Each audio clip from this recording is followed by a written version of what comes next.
Hey guys, welcome to our channel. So in this video I'm going to show you how to add payment method in WooCommerce. So simply in order to do this, just you have to add the payment method. Just you have to create a new store here. So simply just type your address here. After that, when you type your address and all details, simply click on continue. So here tell us a bit about your business. So simply just type your business details here, and here you have to select your domain.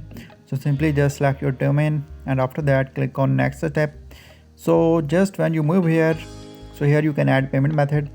So whenever you create a WooCommerce account, simply you can add a payment method to proceed to next step. So there is one way. And now after that, when you create a WooCommerce account, simply before starting a new store, you have to add a payment method. So simply just tap your credit card details here.